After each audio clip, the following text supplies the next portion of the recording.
আসসালামু আলাইকুম, আপনাকে স্বাগতম আমার আজকের ভিডিওতে। এই ভিডিওতে দেখাবো কাঁঠাল খুব সহজে কিভাবে কাটবেন এবং কিভাবে মজাদার কাঁঠালের জুস তৈরি করবেন। আশা করব ভিডিওটি সম্পূর্ণ দেখবেন। আমি একটি মাঝারি সাইজের কাঁঠাল নিয়েছি, আপনারা ফলো করুন আমি কিভাবে কাঁঠালটি খুব সহজে কাটবো।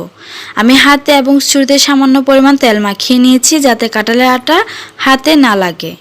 প্রথমে আমি উপরের অংশটি গোল করে কেটে নিয়েছি, তারপর কিভাবে কাটতেছে আপনারা ফলো করুন।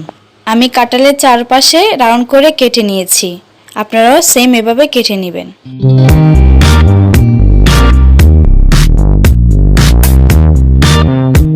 আমার কাটা হয়ে গেছে, এখন এক পাশের অংশ ধরে টানলে খুব সহজে খোসাগুলো উঠে আসবে এবং কাঁঠালের খোয়া সুন্দরভাবে আটিতে লেগে আছে, তাতে খুব সহজে কাঁঠাল কাটা হয়ে গেল।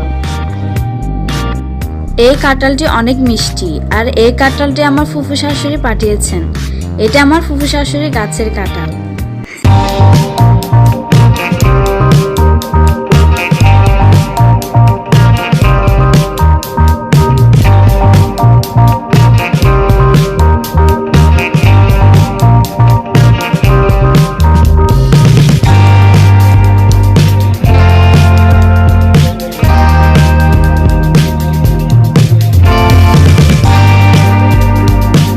আমি কাঁঠালের কোয়াগুলো নিয়ে নিচ্ছি, এখন আমি এগুলো দিয়ে মজাদার জুস তৈরি করব।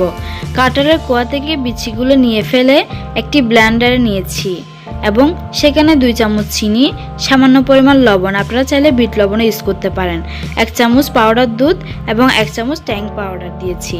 তারপর পরিমাণ মতো পানি দিয়ে ব্লেন্ডিং করে নিব। তারপর একটি ছাঁকুনি দিয়ে ছেঁকে পরিবেশন করুন মজাদার কাঁঠাল জুস।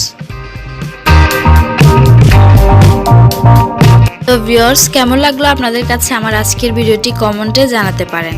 আর অবশ্যই আমার চ্যানেলটি সাবস্ক্রাইব করে পাশে থাকবেন। পাশে থাকা বেল আইকনে অবশ্যই ক্লিক করে দিবেন যাতে আমি যে কোনো ভিডিও আপলোড করলে আপনাদের কাছে সহজে পৌঁছয়। ইনশাআল্লাহ ফিরে আসবো অন্য কোনো রেসিপি নিয়ে। সবাই ভালো থাকুন, সুস্থ থাকুন, আল্লাহ হাফেজ।